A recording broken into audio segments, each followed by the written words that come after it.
तेरी अखियाँ हैं जादू भरी, बिहारी मैं तो कब से खड़ी। तेरी अखियाँ हैं जादू भरी, बिहारी मैं तो कब से खड़ी। तेरी अखियाँ हैं जादू भरी, बिहारी मैं तो कब से खड़ी। नमस्कार, जय जोहर, जम्मू संगवारी मल्ला। मैं दिलीप कुमार। आप मन देखा तो हमारे मोर मितान चैनल। जी हाँ संगवारी हो, जैसे कि आप मन जाना तो लगातार हमारे यहाँ मोर मितान चैनल के माध्यम से हमारे छत्तीसगढ़ के नवा से नवा जुन्ना जुन्ना जम्मू प्रकार के कलाकार मन लेके आवती थन। तो यही सिलसिला हमारा लगातार जारी है संगवारी हो। आज हमारे बीच में कुछ अलग आप मला जो है देखे बार मिली ही। मैं यदि बात करूँ तो भागवत कथा वाचन के क्षेत्र में जो है हमारे बीच में जो बैठे हैं खरमन के जो है बहुत सारा जो है उपलब्धि है, और हमारे छत्तीसगढ़ के लिए ही नहीं पूरा भारत के लिए गर्व की बात है कि जो आज तक जो है हमारा जो है ऐसे जो है बहुत कम सुने पर मिलते नहीं के बराबर है। मैं यदि बात करूँ तो जुड़वा जो है सगे बहनी मन के जो है कथा करने के जो है मामला में पहली हरे मन हिमानी शिवानी हमारे बीच में उपस्थित है, जो मन भागवत कथा वाचन करते। और ए मन आप मन देखे ही हो बहुत सारा इखर मन के जो है भागवत वाला जो वीडियो है आप मन यूट्यूब चैनल में भी देखे बर मिली ही। साथ ही साथ इखर मन के जो है टीवी में भी आ चुके हैं। और ये मन के जो है यदि हम बात करें तो राष्ट्रीय स्तर के बड़े बड़े जो है संत मन के जो है ये मतलब जो है आशीर्वाद मिले हुए हैं। बहुत अकन इखर मन के जो है बारे में हमन जानबो ये वीडियो के माध्यम से। तो संगवारी बिल्कुल बने रहो हमारे ये वीडियो में। तो देर न करते हुए सीधा हमन गोड़ बात करथन सगे जुड़वा बहनी यानी कि हमारे छत्तीसगढ़ी में किथन जांवर जियर हिमानी शिवानी जी से, और उखर मन से हमन गोड़ बात करके पूरा जानबो इखर बारे में। तो आप मन के तो सबले पहले हमारे चैनल में बहुत बहुत स्वागत है। जय श्री कृष्ण। हमारा नाम शिवानी है और हम दोनों युगल बहनें हैं और भागवत की कथा का वाचन कर रहे हैं, दोनों ही साथ ही एक ही मंच पर एक ही गद्दी पर। और ठाकुर जी की, गोविंद जी की और गुरुदेव की अनंत कृपा के कारण और आप सभी बड़ों के प्रेम और आशीर्वाद के कारण ही हम आज दोनों बहनें एक साथ एक मंच पर ही भागवत कथा का वाचन कर रही हैं। और यही हमारे जीवन का लक्ष्य है, यही सार है, क्योंकि भगवान हमें इस जगत में भेजे हैं तो किस लिए भेजे हैं? अमृत पाने के लिए भेजे हैं ना। पर जीव जो है वो भटक जाते हैं, पथ को छोड़ देते हैं, मार्ग को छोड़ देते हैं। तो भगवान हमें यहाँ अमृत निकालने के लिए भेजे हैं। अमृत क्या है, प्रश्न ये भी उठता है। तो अमृत श्री राधा गोविंद का प्रेम ही अमृत है। उस प्रेम को हम आप सबको पाना है, क्योंकि यही जीवन का सार है। और इसी सार को, इसी राधा माधव के, राधा रमन के प्रेम को पाने के लिए हम इस मार्ग पर अग्रसर हुई हैं दोनों बहनें।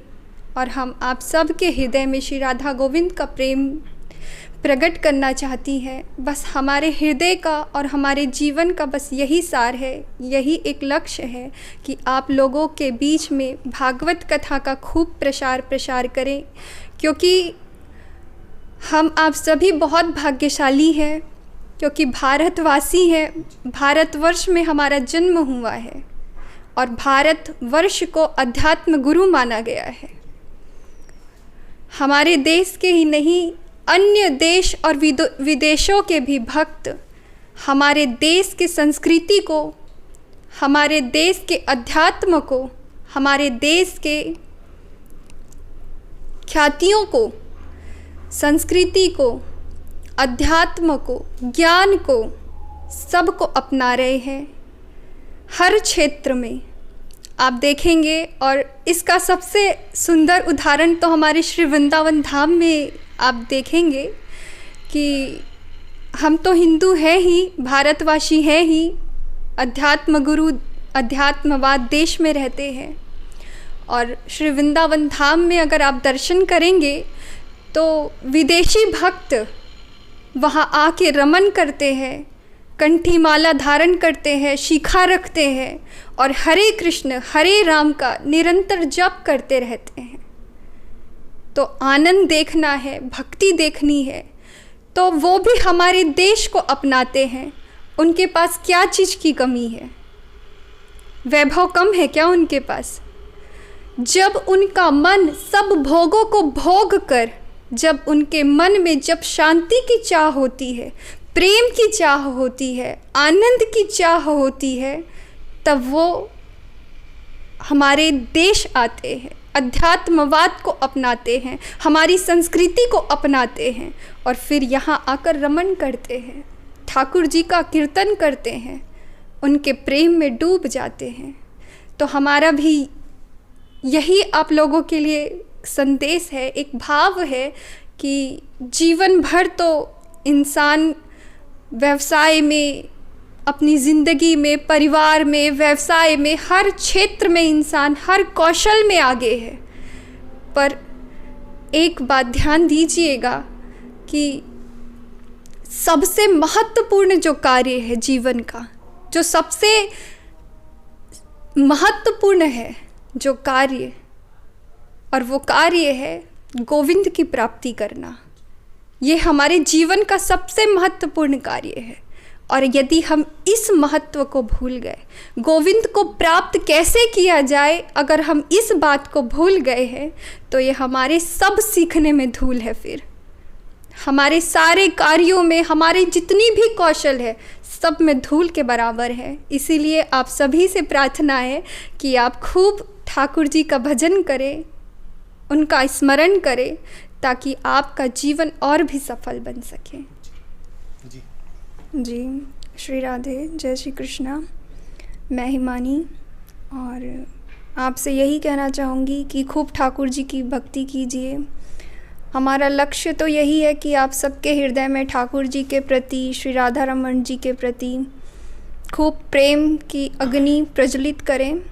और हम यही चाहेंगे कि आप सभी ठाकुर जी की खूब सेवा करें, खूब भक्ति करें। हम दोनों बहनों का यही लक्ष्य है कि सभी भक्त खूब ठाकुर जी का नाम ले कीर्तन करें। देखिए, ना दानो ना तपो न निश्चय स्वक्षयो न व्रतानि च, तो ऐसा हमारा मानना है, ऐसा संत लोग कहते हैं कि ठाकुर जी कैसे मिलते हैं। तो कभी कभी कोई भक्त प्रश्न कर देता है कि ठाकुर जी कैसे मिलते हैं, तो उसके लिए ना दानो ना तपो। तो कई लोग कहते हैं कि दान करने से, अधिक दान करने से अगर ठाकुर जी मिलते हैं, तो गारंटी नहीं है कि दान करने से ही ठाकुर जी मिल जाए। अगर हम सोचते हैं कि तप करने से, तपस्या करने से, जप करने से ठाकुर जी मिलते, तो गारंटी नहीं है, कंफर्म नहीं है कि ठाकुर जी तप करने से, तपस्या करने से या जप करने से ही मिल जाए। कहते हैं कि व्रत रहने से, बहुत उपवास रहने से ठाकुर जी मिलते हैं, तो ये भी कंफर्म नहीं है, गारंटी नहीं है कि ठाकुर जी व्रत रहने से या उपवास रहने से मिल जाए भक्तों को। तो स्वच्छ रहने की बात आती है कि बहुत स्वच्छ रहोगे, शुद्ध रहोगे, पवित्र रहोगे तो ठाकुर जी मिलेंगे, तो ये भी गारंटी नहीं है, कंफर्म नहीं है कि पवित्र रहने वाले भक्त को ही ठाकुर जी मिल जाए। पर लोग कहते हैं कि ठाकुर जी कैसे मिलेंगे? अगर जब इनमें ही गारंटी नहीं है कि ठाकुर जी मिल जाए, तो किस में गारंटी है कि ठाकुर जी मिल जाए?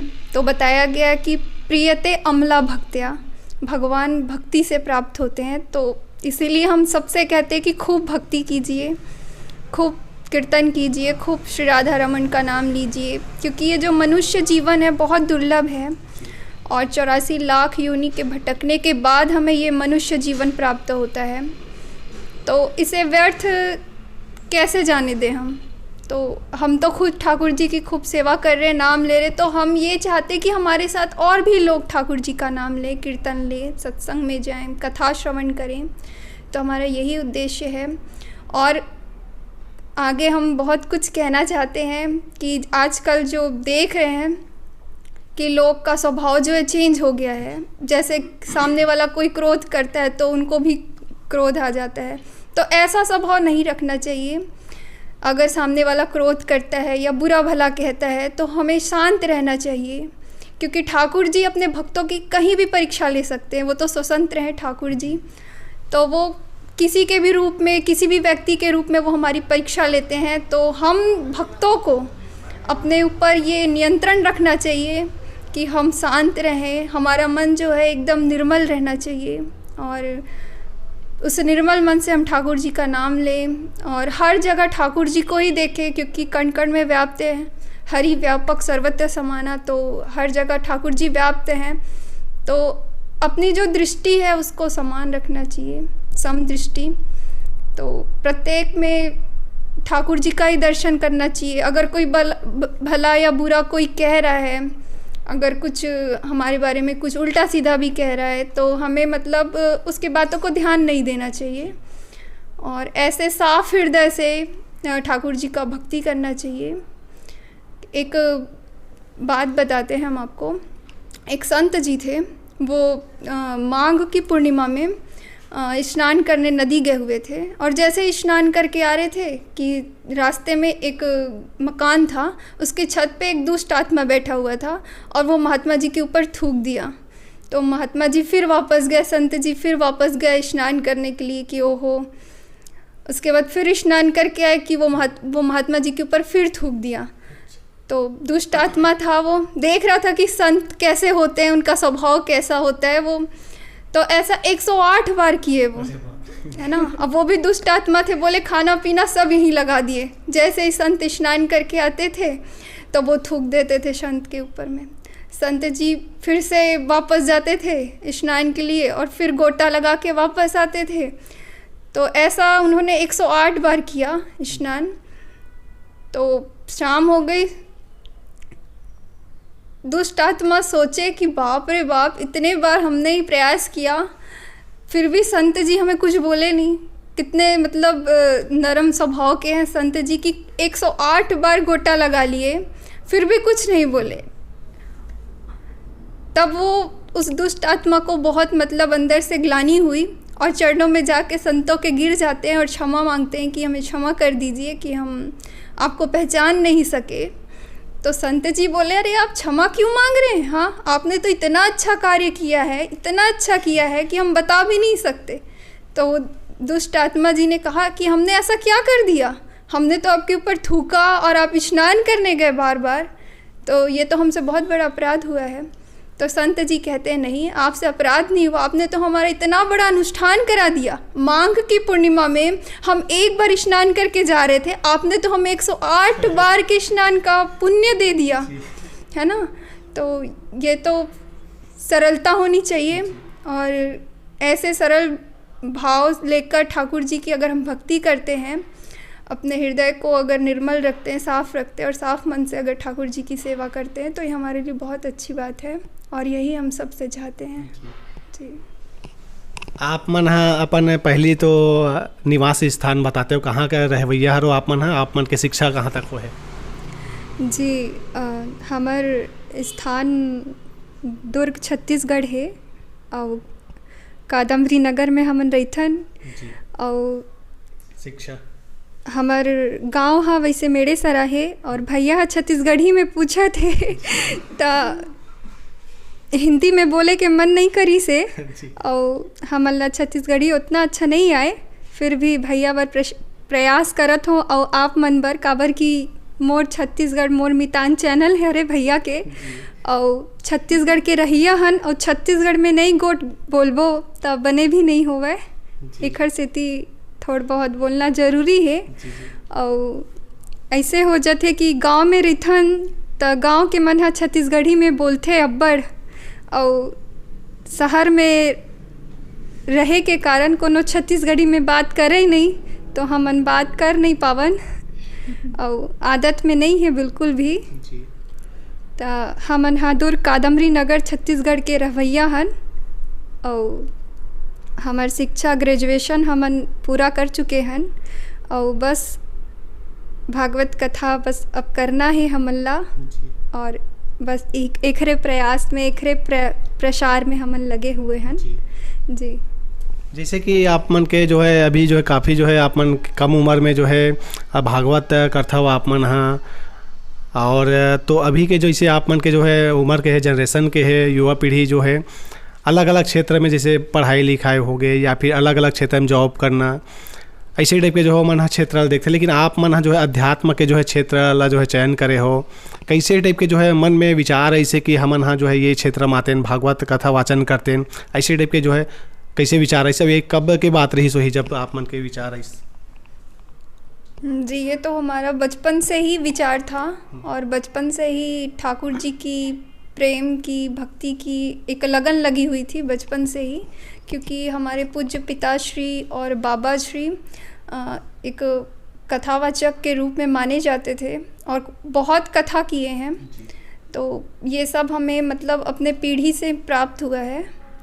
और हमारे पूज्य बाबा श्री का नाम गंगा प्रसाद द्विवेदी जी, जो खूब अपने समय में खूब कथा किए हैं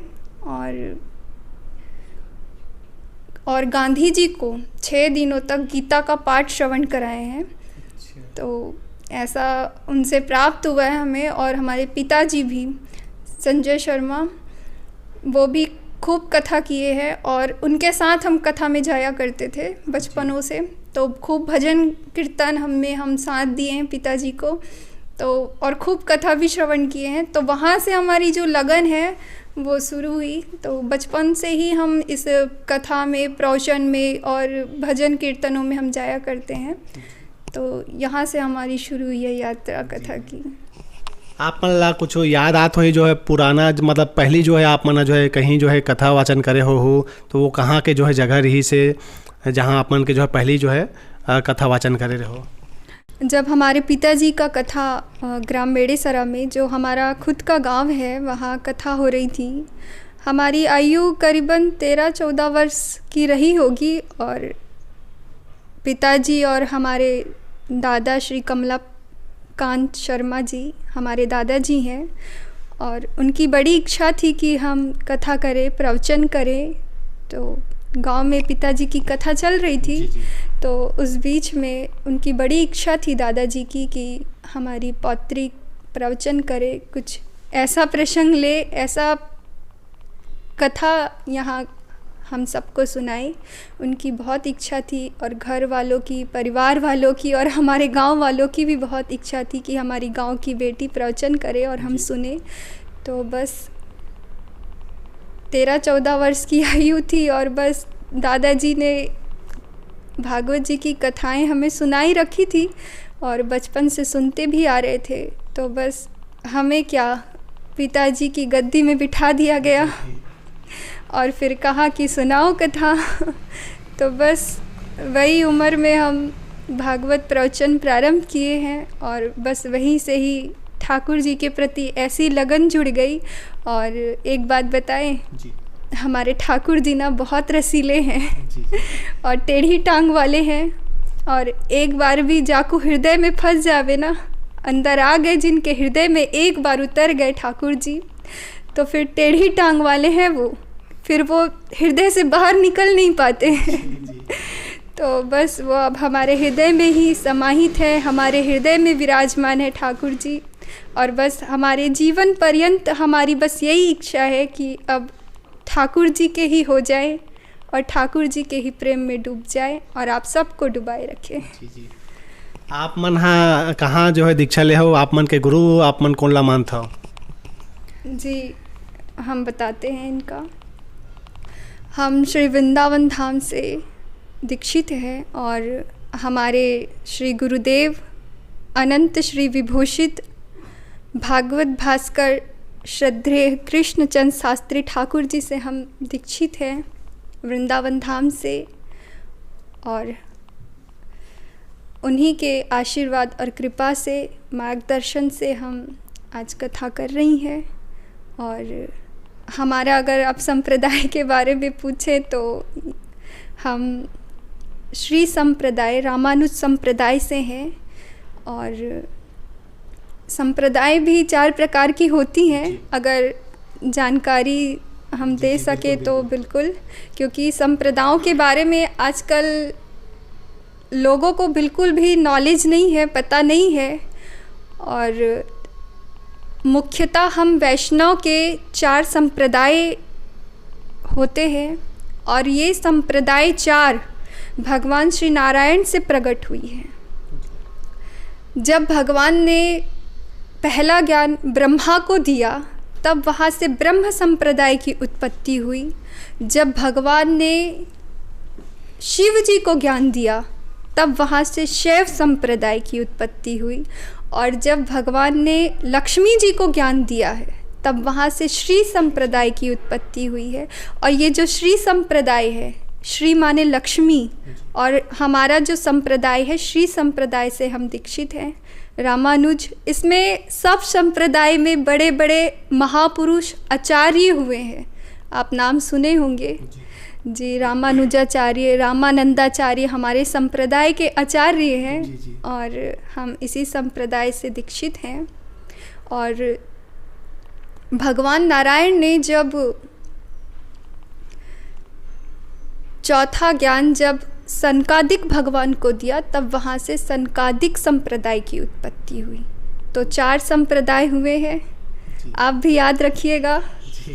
श्री संप्रदाय, ब्रह्म संप्रदाय, शैव संप्रदाय और सनकादिक संप्रदाय जी। आप मन हाँ तो काफ़ी जो है, यदि बात करें हमारे छत्तीसगढ़ ही नहीं बल्कि आपन पूरा भारत देश में जो है काफ़ी प्रसिद्ध हो प्रवचन आपन करथो, भागवत कथा वाचन करथो। तो अभी तक से आप मन हाँ लगभग कतेक जो है भागवत कथा वाचन करे हो, कतेक जगह में आप मन हाँ कुछ याद आत हुई? बचपन से तो प्रवचन में हम निरंतर रूप से लगे हुए थे। फिर वृंदावन से पूज्य गुरु जी से दीक्षा लेने के बाद हमारा कथा जो है वो प्रारंभ हुआ, तो हम तब से कथा करने लगे। तो अभी तक से हमारी कथा 10-12 हो चुकी है, और आगे हमारा प्रयास है कि और भी ठाकुर जी की हम कथा करें जी। आप मन हाँ संगीतमय के साथ जो है भागवत कथा वाचन करते हो, तो कुछ भजन हमारा दर्शक मन अगर पेश करना चाहो, गुनगुनाना चाहो मैं ठाकुर जी के जी। ऐसे तो ठाकुर जी के बहुत सुंदर भजन है। श्री हरिदास बाबा जी के भजन हमन आप मन ला सुनाबो, काबर की सब भजन तो आप मन के सुने सुनाए हैं। और ऐसे भक्त के भजन श्री हमर हरिदास बाबा जी, जिन्होंने बाके बिहारी ला प्रकट करे है श्री वृंदावन धाम में। आप मन जाहू वृंदावन त बाके बिहारी वहाँ विराजमान है, और दूर दूर से सब भक्त मन बाके बिहारी के दर्शन करे बर वृंदावन जाते। तो जो बाके बिहारी ला प्रकट करे है श्री हरिदास बाबा, आज ओखर भजन संत महात्मा के भजन आप ला सुनाथन। बोलिए बाके बिहारी लाल की। तेरी अखियाँ है जादू भरी, बिहारी मैं तो कब से खड़ी। तेरी अखियाँ है जादू भरी, बिहारी मैं तो कब से खड़ी। तेरी अखियाँ है जादू भरी, बिहारी मैं तो कब से खड़ी। सुन लो मेरे श्याम सलोना, तुमने ही मुझे पर कर दिया टोना। सुन लो मेरे श्याम सलोना, तुमने ही मुझे पर कर दिया टोना, कर दिया टोना। मैं तो तुम्हारे ही द्वारे खड़ी, बिहारी मैं तो कब से खड़ी। तेरी अखियाँ है जादू भरी, बिहारी मैं तो कब से खड़ी। जी। जैसे हम यदि बात करन तो बहुत जन ऐसे जो जब कखरो सन ऐसे घटना घटित होते, कुछ मुसीबत में रथे, दुख में जो है रिथे मन ह, तो कहीं ना कहीं एक निराशा भी यहाँ रथे मन में कि अब मैं मोर सब कुछ खो चुके हैं, मैं अब ये जीवन जो है यही समाप्त कर दूँ हूँ, ऐसे टाइप के कुछ कई बहुत जन के जो है मन में ख्याल आते। तो वो स्थिति में जो है वो मतलब का करना चाहिए, वो जो है दुख के घड़ी से उभरे बार का कुछ करना चाहिए? देखिए, हमने तो अभी बताया था कि ठाकुर जी के जो भक्त होते हैं उनको बहुत परीक्षाएं देनी होती हैं, तो ठाकुर जी दुख उसी को देते हैं जो उनका दुख सहन कर सके। तो ठाकुर जी अपने भक्तों की खूब परीक्षा लेते हैं। तो जैसे भक्तों को अगर दुख देते हैं, ठाकुर जी दुख देते हैं तो तकलीफ़ देते हैं या कुछ संकट उनके जीवन में अगर लाते हैं, और अगर भक्त अगर ऐसे निराश होता है तो फिर वो भक्त जो है ना परीक्षा से हार जाता है। तो ऐसे भक्तों को हार नहीं मानना चाहिए और ठाकुर जी का उतने ही लगन से खूब मतलब भजन करना चाहिए, कीर्तन करना चाहिए। ये नहीं कि दुख आ रहा है तो हम ठाकुर जी को भूल जाएं और ठाकुर जी का नाम लेना बंद कर दें, ऐसा नहीं करना चाहिए। क्योंकि ठाकुर जी परीक्षा उसी की लेते हैं जो चाहते हैं कि वो हमारा पक्का भक्त बन जाए, कच्चा भक्त ना रहे। तो ठाकुर जी अपने भक्तों के लिए बार बार वो परीक्षा की घड़ी बार बार निरंतर रूप से लाते हैं, बार बार उनको दुख देते हैं। ये देखते हैं ठाकुर जी कि हमारा भक्त कच्चा तो नहीं है ना, कि हम बार बार उनको दुख दें तो ये अपना रास्ता ना चेंज कर ले, हमें भूल ना जाए। तो इसलिए ठाकुर जी भी बहुत जानते हैं, टेढ़ी टांग वाले हैं वो तो वो अपने भक्तों को बहुत मतलब पक्का बनाने के लिए ऐसा मतलब उनको बार बार दुख तकलीफ विपदा में रखते हैं। अगर दुख के विषय में अगर आप पूछ रहे हैं तो भागवत जी के अनुसार अगर बताएं तो भागवत जी के अनुसार हम जीवों के दुखों को 3 भागों में बांटा गया है। 3 दुखों में बांटा गया है जीवों के दुखों को।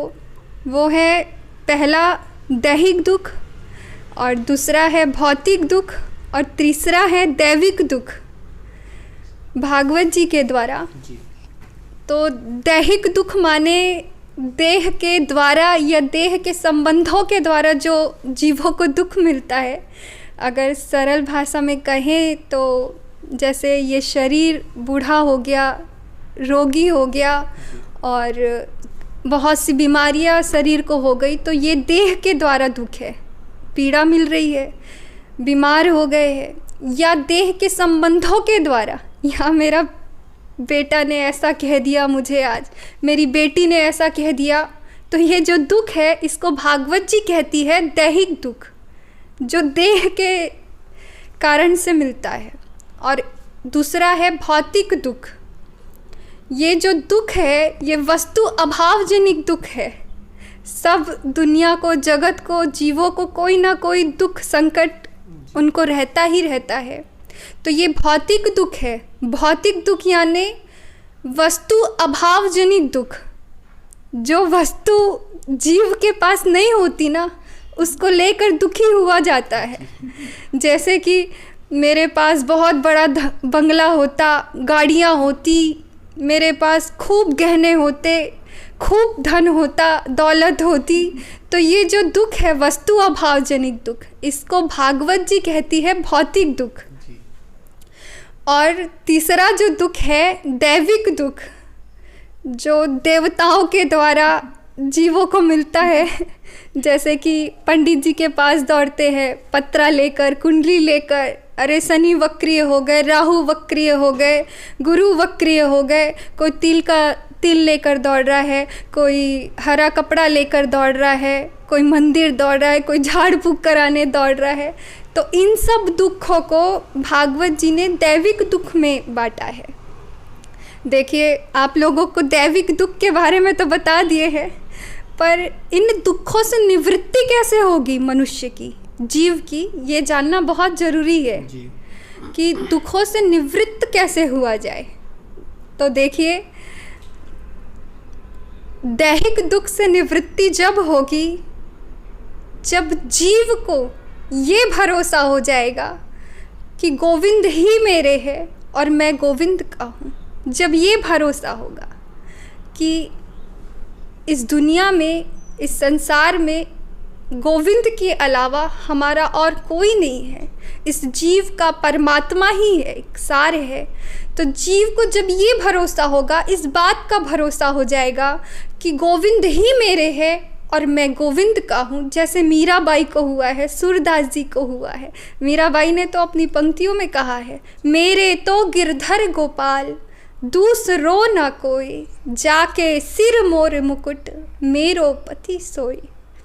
हमारे सूरदास बाबा जी ने भी अपनी पंक्तियों में लिखा है, बिन गोपाल को नहीं अपनो।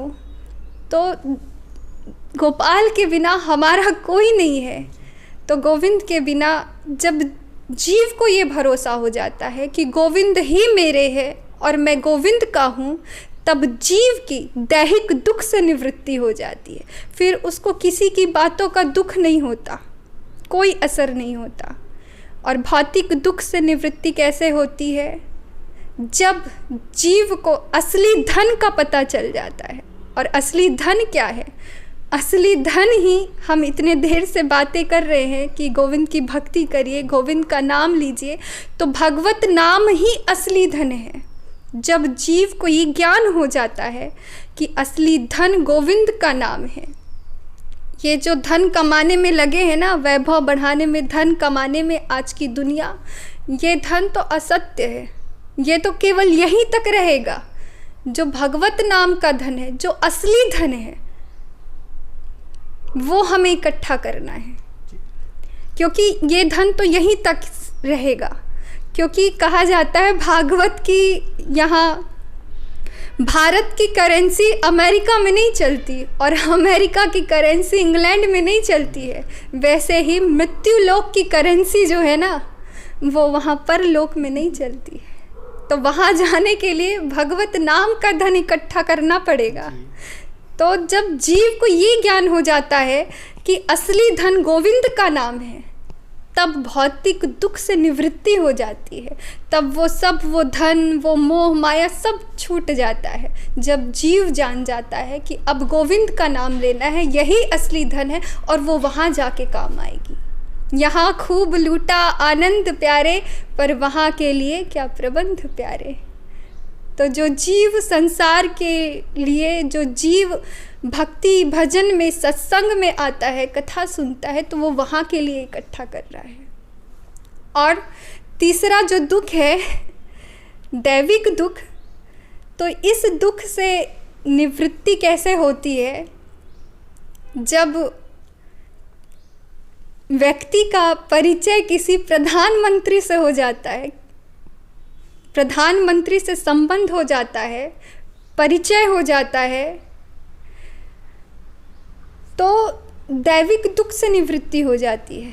तो किसी व्यक्ति का अगर प्रधानमंत्री से संबंध है ना, अच्छा मित्र हैं, आपस में बढ़िया संबंध है, परिचय है, तो जो गली के जो पार्षद होते हैं ना, फिर उनका पैर पकड़ना नहीं पड़ता। फिर गली के पार्षद जो है ना, हाथ जोड़कर राधे श्याम करते, अरे इनका परिचय तो प्रधानमंत्री से है। तो ग्रहों की प्रतिकूलता तभी तक है जब तक हम गोविंद से दूर हैं। और जिस दिन हम गोविंद के शरण में आ गए, तो हमारे सारे ग्रह हमारे अनुकूल हो जाएंगे। फिर आपको कहीं किसी मंदिर में, किसी पंडित के पास में, किसी झाड़ फूक वाले के पास में आपको जाने की आवश्यकता नहीं पड़ेगी। क्योंकि रामायण में कहा गया है, जापे कृपा राम की होही, तापे कृपा करे सब कोई। जी। भागवत में जो है आप मतलब जो है कौन से प्रसंग जो है आप मतलब जो है बढ़िया लगते? जी, भागवत जी तो वैसे भी रसमाल्यम है और हर कथाएं ठाकुर जी की इतनी मधुर है, इतनी मीठी है कि हर कथाओं को देखते हैं तो ऐसा लगता है कि आनंद ही आनंद है हर कथाओं में। पर आप पूछ रहे हैं तो हम बता रहे हैं कि भागवत, श्रीमद् भागवत महापुराण में हमें दसम स्कंध की कथाएं जो हैं, और ख़ास करके हमारे हृदय के बहुत ही समीप जो ठाकुर जी की जो कथा है, रास प्रसंग, जिसे रास विहार और गोपी प्रसंग भी कहा जाता है, तो ये कथा हमें बहुत प्रिय लगती है। गोपियों का प्रेम किस प्रकार वो विरह में डूबकर श्री कृष्ण को प्राप्त की है, ये प्रसंग भागवत जी में बहुत सुंदर वर्णन है। और कहा जाता है कि दसम स्कंद भगवान का हृदय है और ये गोपी गीत भगवान के मुख्य प्राण है, जो गोपी गीत है, और यही हमें बहुत प्रिय है ठाकुर जी का। जी आप मन के जो है दिनचर्या के बारे में बताओ, आप मन के जो है दिनचर्या कैसे टाइप के रहते तिल्ला?